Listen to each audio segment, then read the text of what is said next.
morning. This is the Eager Beaver Show. You are listening to a True North Eager Beaver Media Incorporated podcast.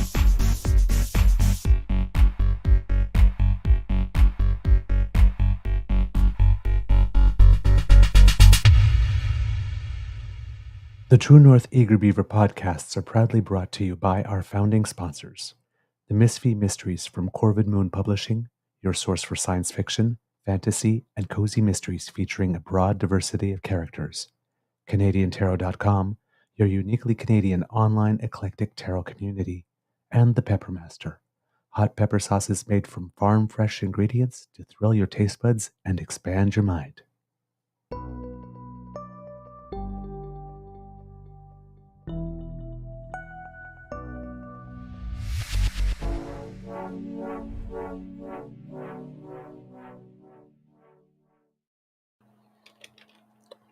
Well, good morning and hello, kids, and welcome to Season 4 and episode number 410 of the Daily Beaver Morning Show here on the Cryon Media Network. Yeah, sassy shoulder, shoulder, shoulder. There we go. I'm your host, the Eager Beaver. Pronouns he, him, hey, Mr. Beaver, eh?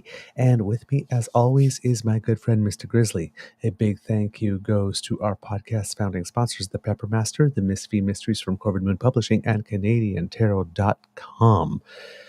Whew, we have a metric shit ton of news in a very small amount of time, so this might be speed beavering today.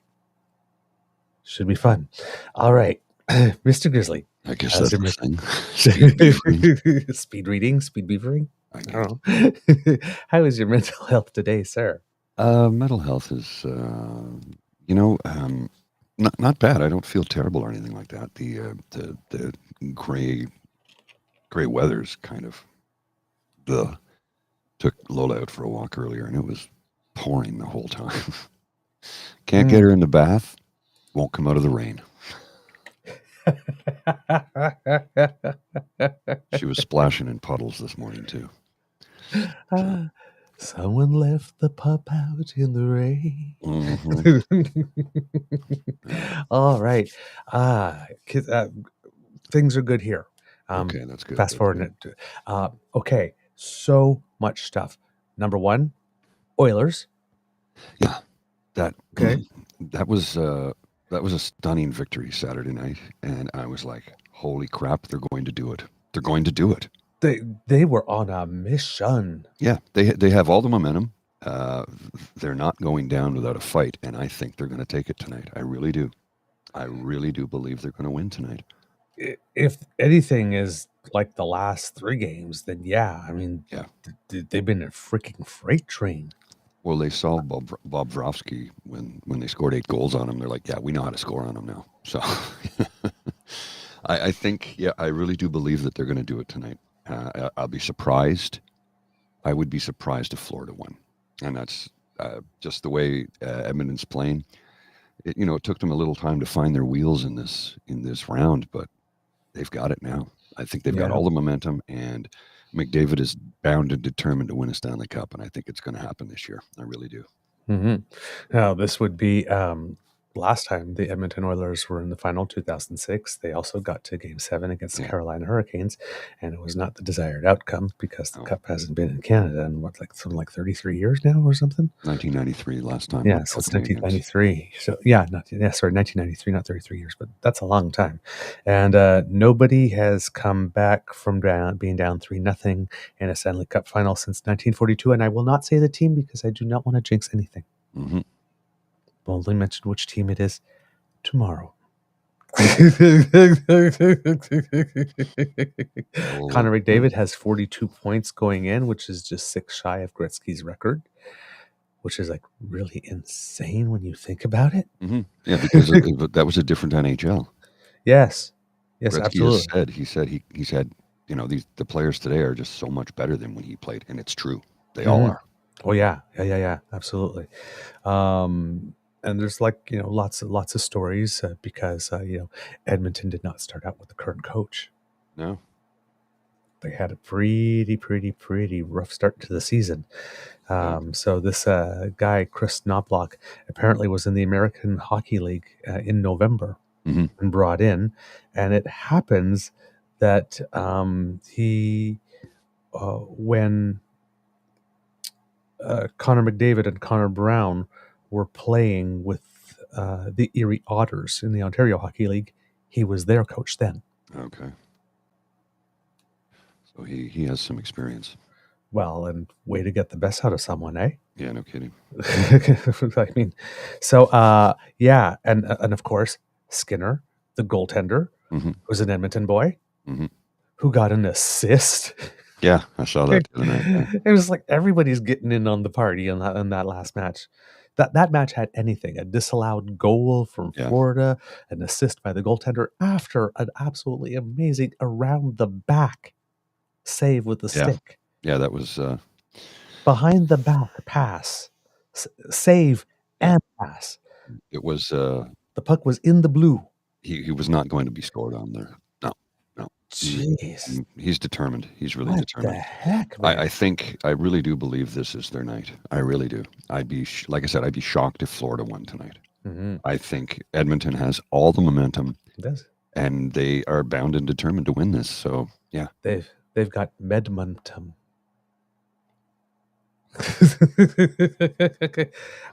Rogers Place is sold out in Edmonton. 18,000 fans will be there. The game is in Florida. Yep, but they're going to have a viewing party there, so it's going to be the biggest watch party. So it's all sold out. So I'm guessing they have like huge TV screens and stuff like that. The Ice District outside Rogers Place, there's a fan park. They're expecting 30,000 people there, and then there's all the pubs and all the. Edmonton's going to be partying tonight. and of course, hockey gods, come on, man.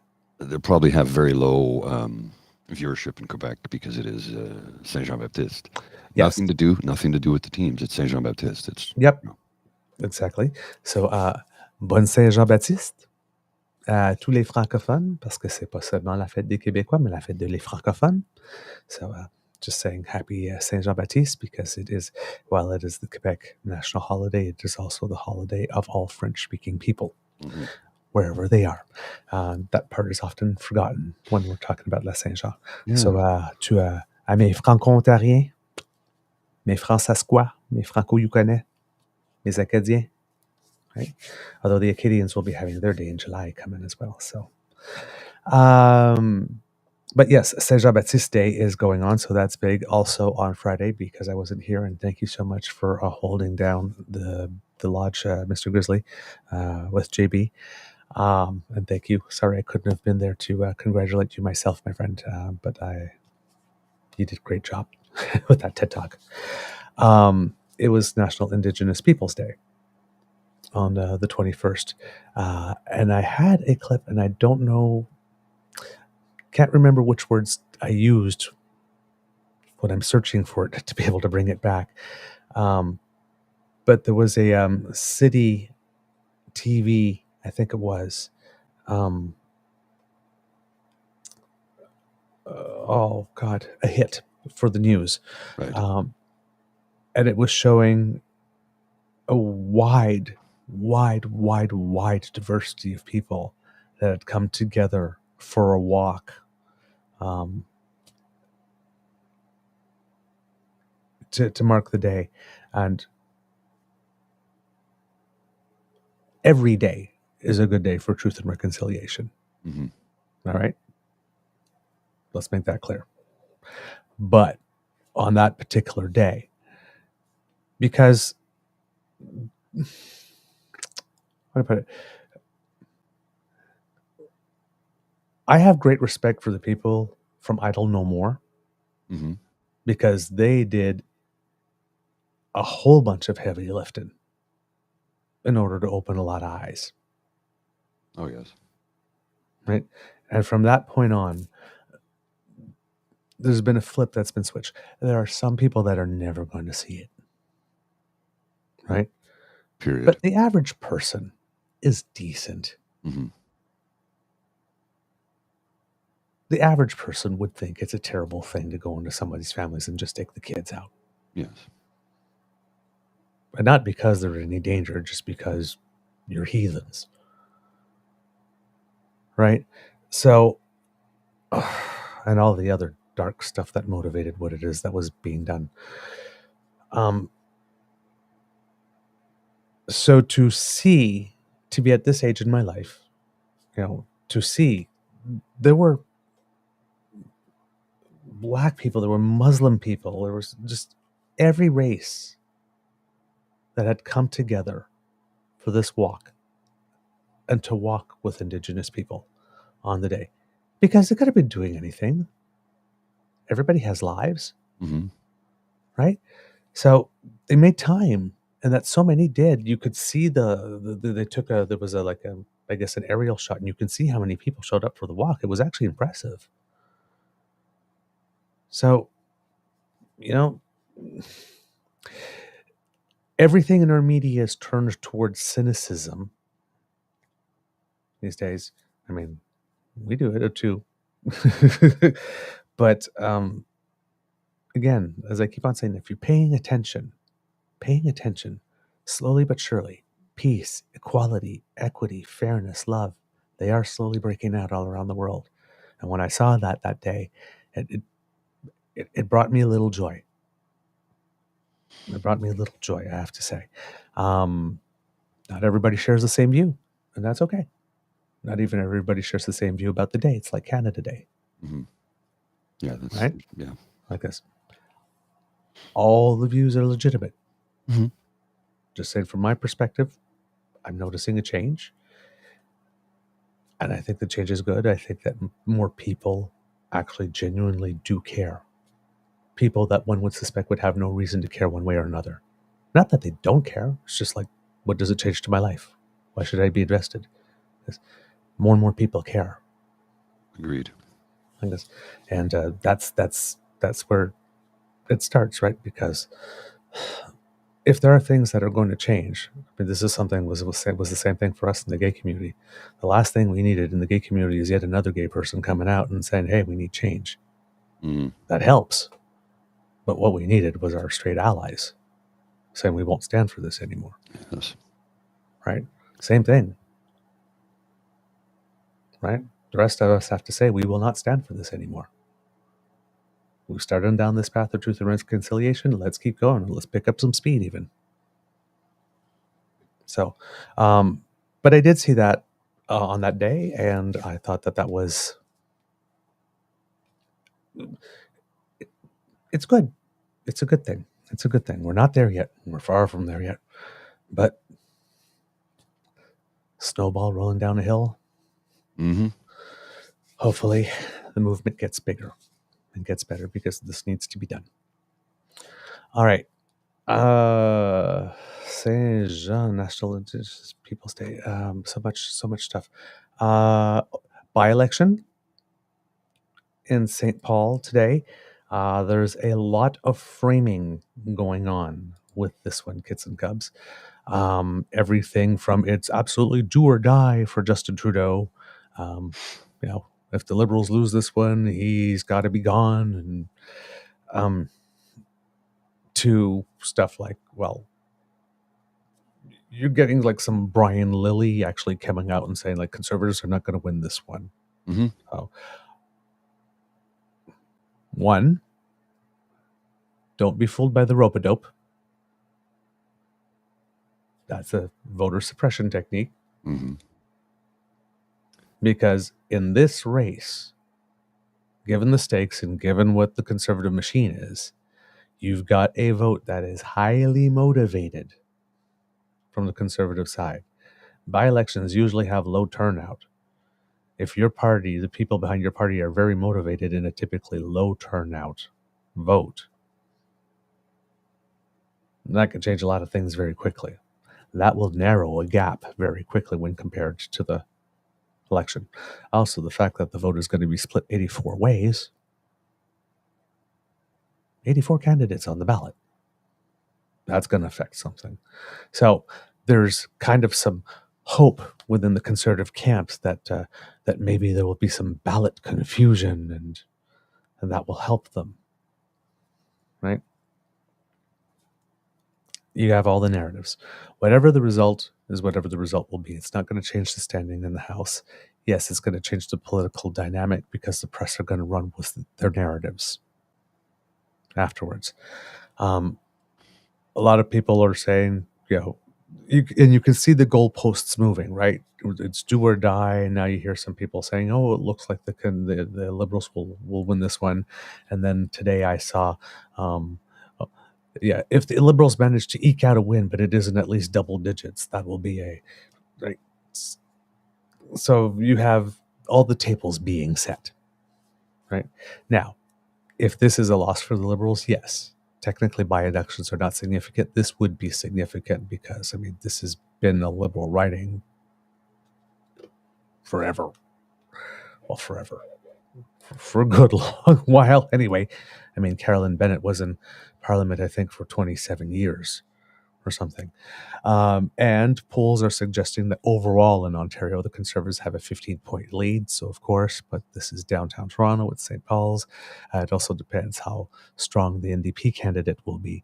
So there's a lot of different variables.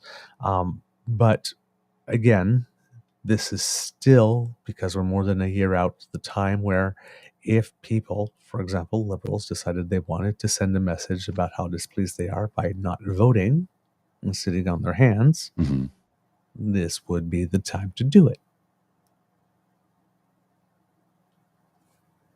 Right? So you have all those narratives, but just, again, until at least we get the result of the U.S. election, anything polls is just kicking tires. Because that decision, what's decided down there, will change everything. Right? If it's Biden again, maybe Canadians will feel safer making a change up here because perhaps they think that the Americans won't let us go too far. In whatever way they can do that influence-wise.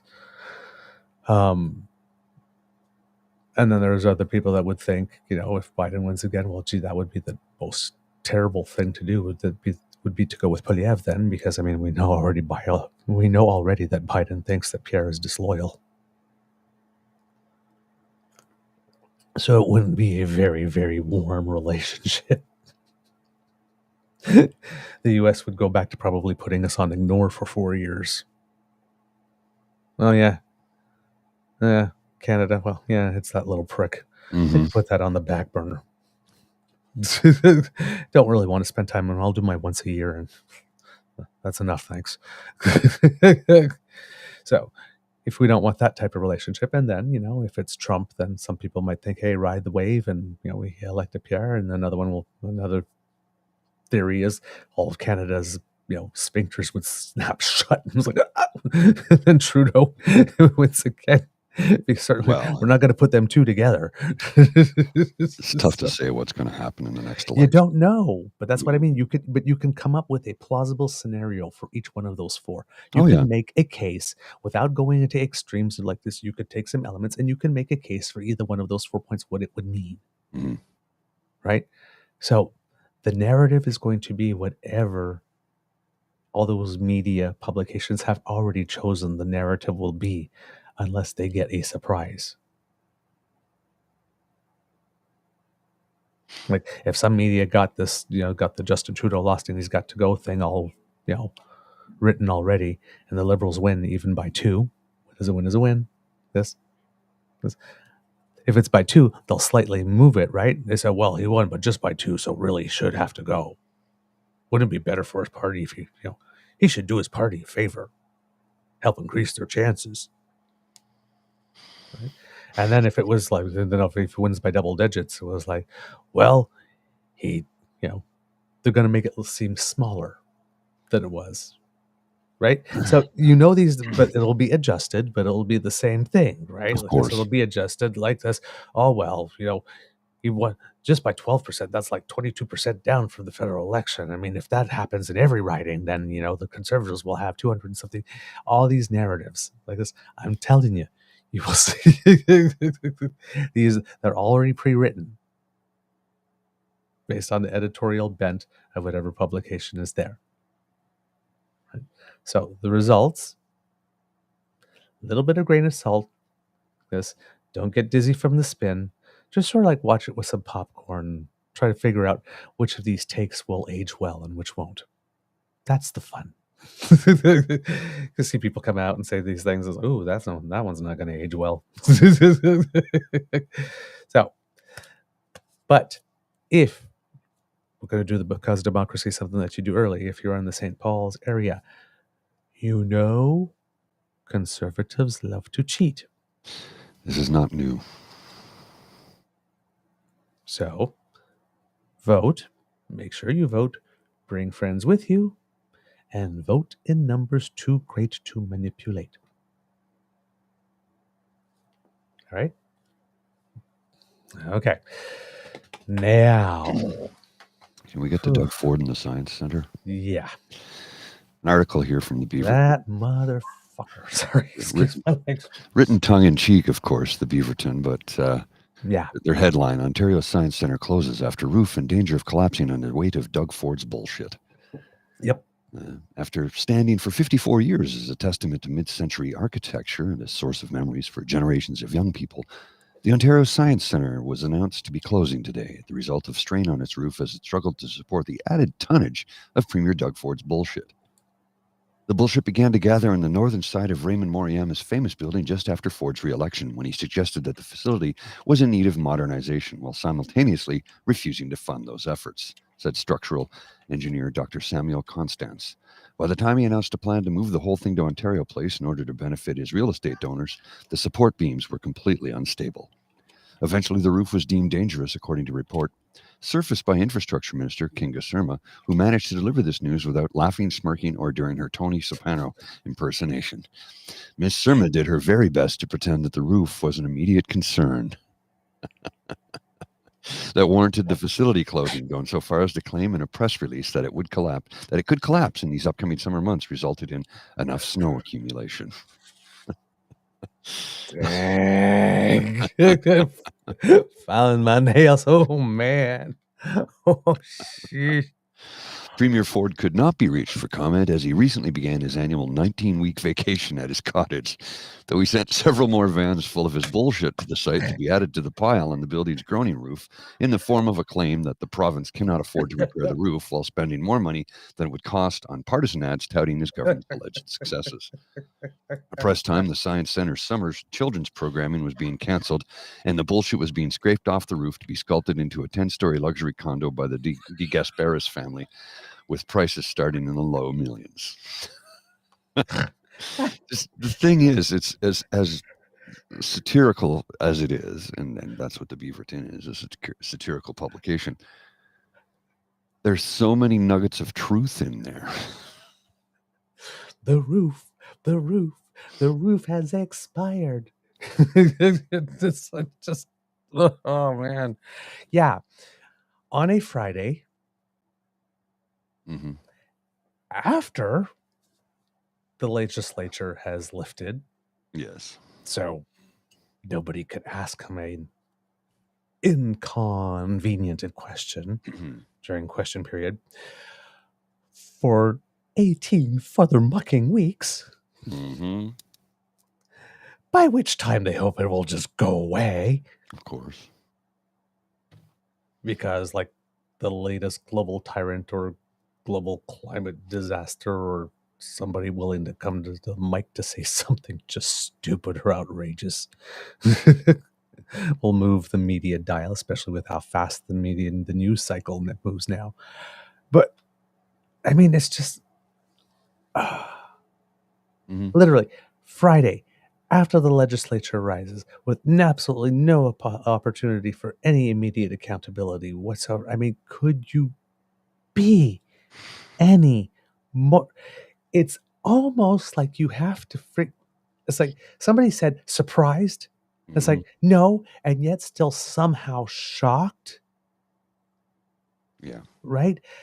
And not shocked that it did happen, right? Shocked at the timing Yes. and the way, right? Because we knew we had this in all along. I mean, he's doing this thing. He's clearing the decks for a whole bunch of stuff, right? So it's like, hey, look at this. I got this done. Is what he's gonna, that's what he's gonna run on. But I'm like, it's almost like if you want to know his next move, what would Snidely Whiplash do?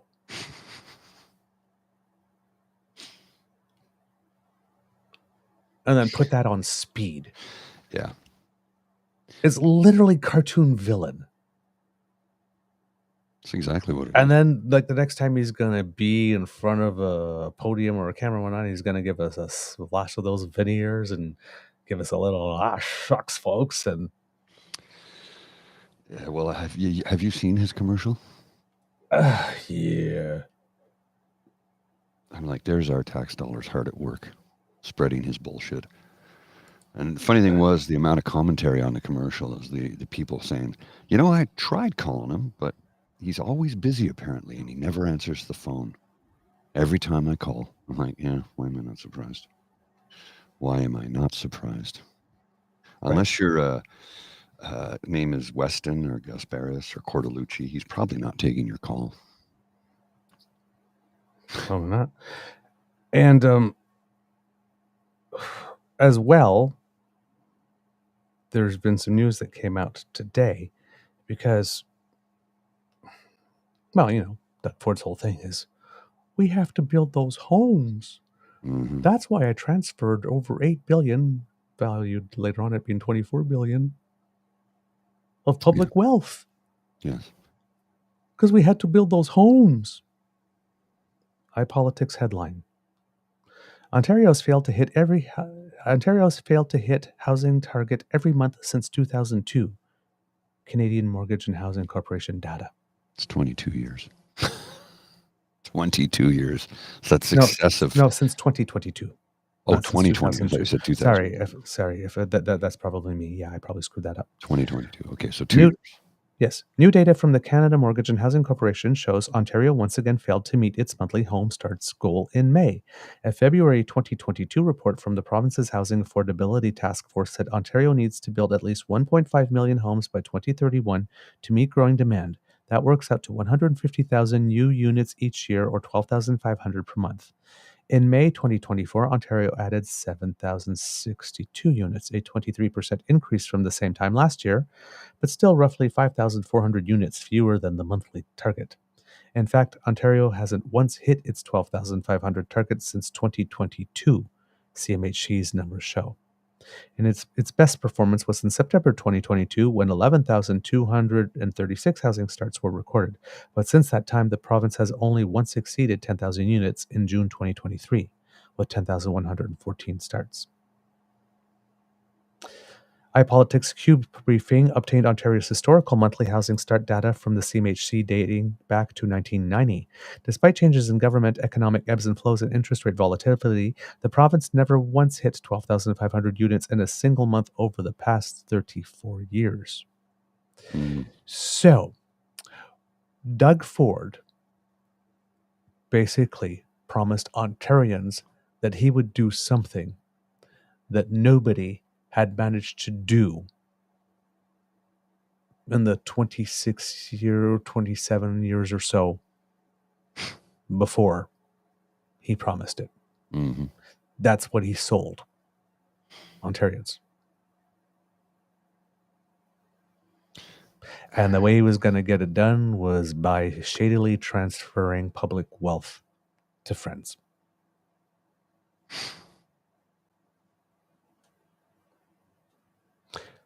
He says he's out there with those commercials, says, I'm getting it done for the people.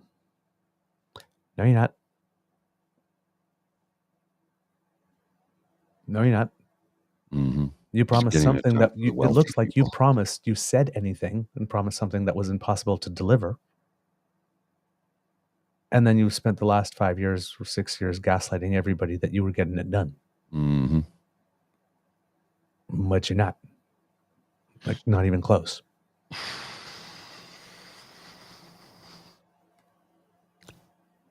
Yeah. Not even close.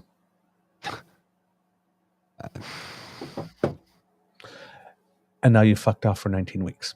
Of course he did. But tearing down the Ontario Science Center.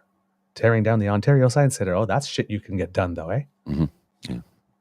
He said it was going to Can't cost build anything, $43 but you can million. sure tear stuff down. He said $43 million to fix it. That's not actually true, number one. And number two, he spent $43 million on television ads. Yep. And at the time he found out that it would be $43 million to fix it and decided not to fix it, $43 million, 43.5% like that, would have fixed it at the time. Mm-hmm. Now that will only sort of like cover up what is there until they have time to actually bring in a better fix. Well, and something, because... he neglected a public asset. Something Successive governments have done this for about like 26, 27 years, like this, but he neglected a public asset. Well, something James pointed out to me on the weekend, because James was here Saturday. He stayed over Saturday night, or Friday night, I should say. And Saturday we hung out. Something he pointed out to me was that Dundas, you know how they changed the street name? Mm-hmm. Do you know how much that cost Ontarians? Oh, that costs a lot. $25 million. Yeah. To change a street name. Yeah, that's ridiculous. Why didn't you just build some public housing? I'm like, I get. No, the name had to be changed, but there's no way that needed to cost $25 million. Apparently it did. Yeah, but there's no way. Well, street signs. There are some maps, consultations that need to be happened. Yeah, but that's the bill. That's what the bill was. 20 or 25 million, I can't remember. Either way, that money could have been put towards housing. You know, could have been put towards many other things. Yeah. I personally, I have no problem with that. I just find it's ridiculous that it costs 25 million.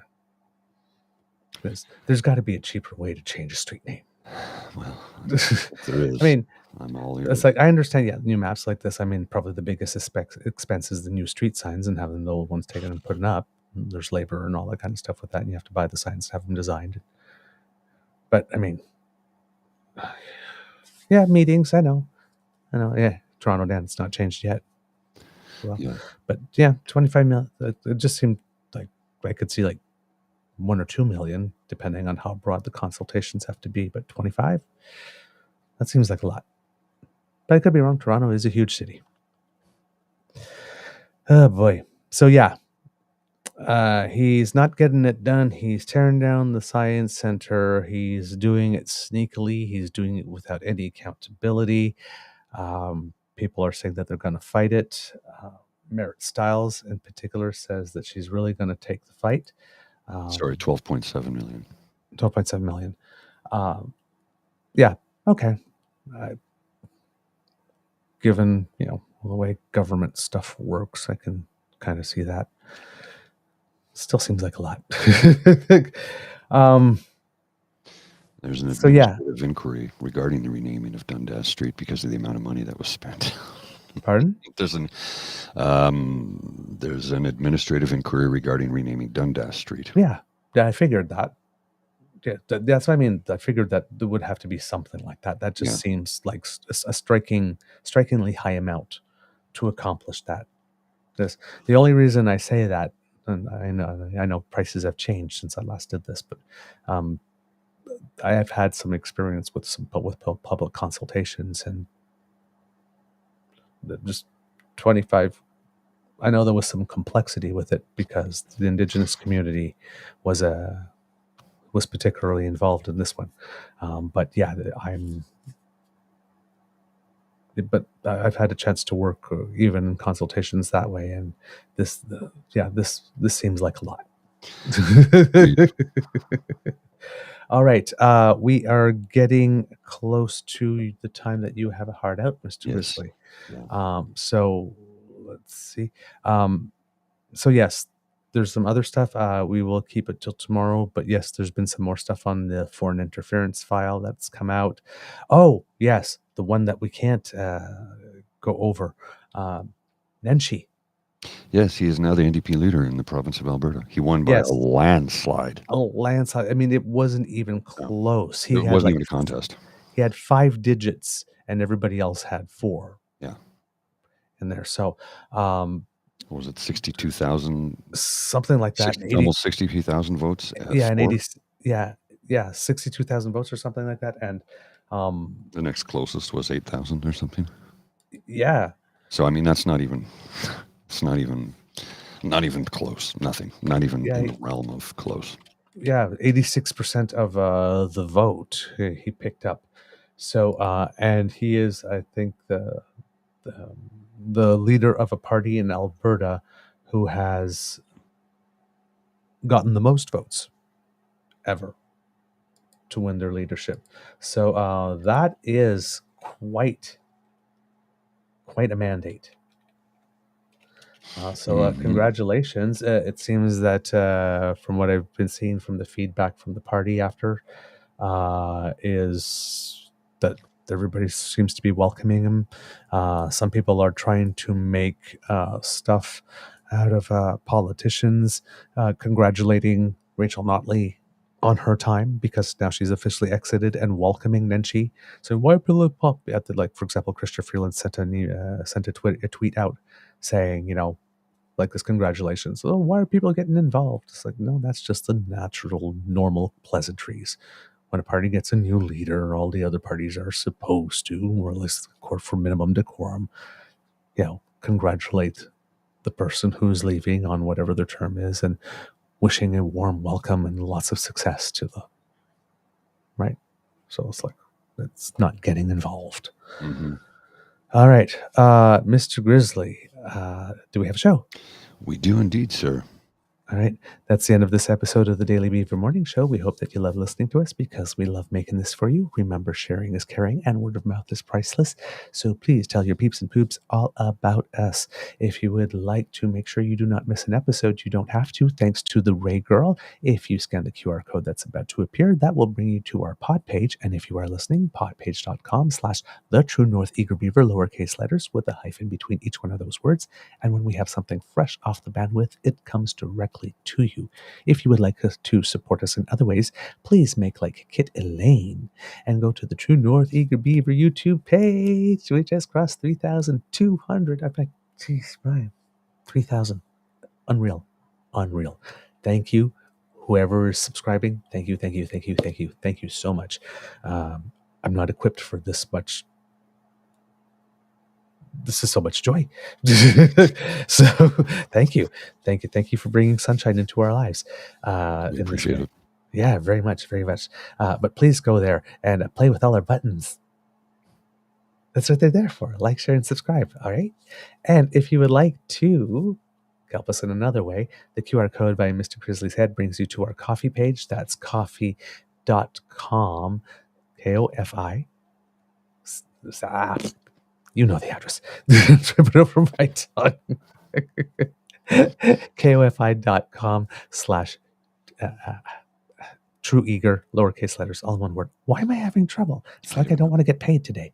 But if you go there and make a donation, you will find our Eager Beaver Lodge Emergency Hydration Fund, and that will help us present this show to you. Thank you so much for all your support. Because democracy is something that you do, like I already mentioned, vote if you're in St. Paul's. Please be kind to and gentle with yourself because it could be a rough road out there, kids and cubs. Mr. Grizzly, some words of wisdom, please. Yeah, try my new cologne, Wet Dog Desire. Ooh la la. C'est magnifique et très chic. It does not smell good. Yeah, all right. She was playing in puddles this morning and splashing about, so she kind of smells, well, wet dog. Yeah. All right. Mr. Grizzly, let's play the clip before we go, and we won't do an Easter egg because I found the one. We'll leave on a happy note. Okay, I'm just pulling the clip up. Just give me a second here while I do that. And it is loading, and I have it. And okay, Lola, settle down. settle down. Let's play this clip.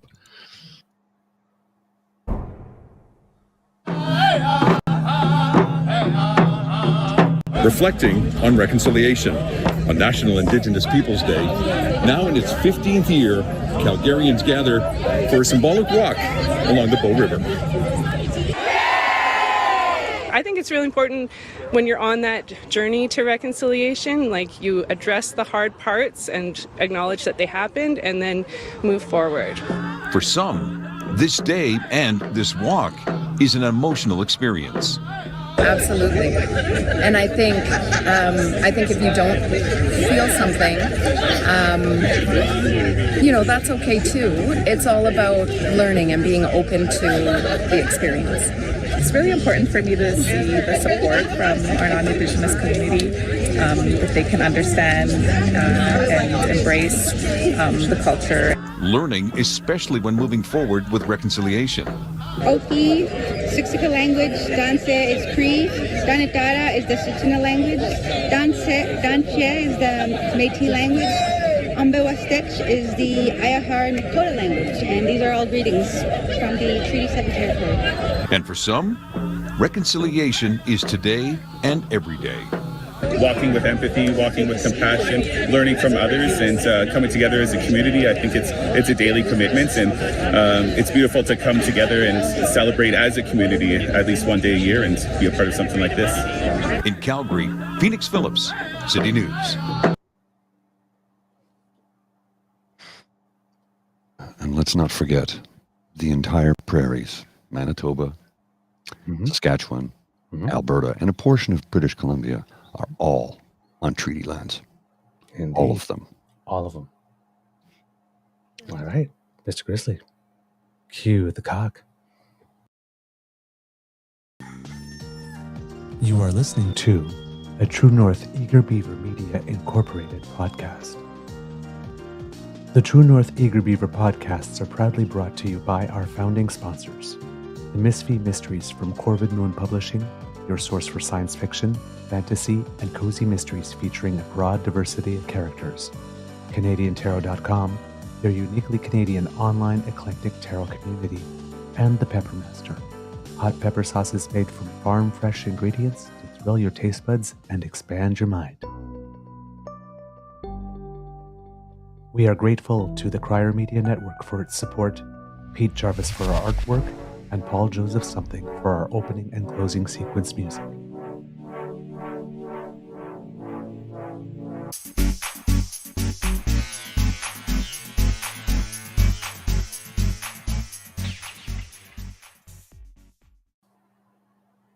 ko-fi.com/eagerbeaver. Okay. All right. I'll see you.